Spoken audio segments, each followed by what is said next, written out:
ako.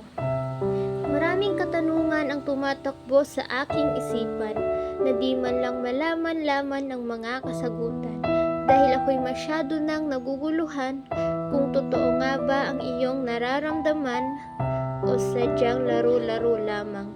Mahirap lang kasing paniwalaan ang mga salitang wala namang katotohanan, tulad na lamang ng pagsabi mo sa akin na mahal kita at wala nang iba. Mahal mo nga ba talaga ako? O mahal mo lang ako kasi kailangan mo ako? Kung talagang mahal mo ako, bakit nakikipaglandian ka pa sa iba kahit alam mong may kasintahan ka na?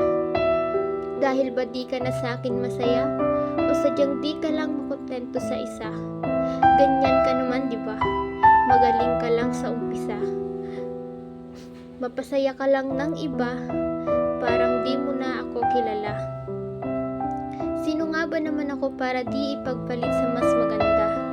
Ako lang naman to yung tipo ng tao na kahit sobrang nasasaktan na, pinipilit pa rin maging masaya.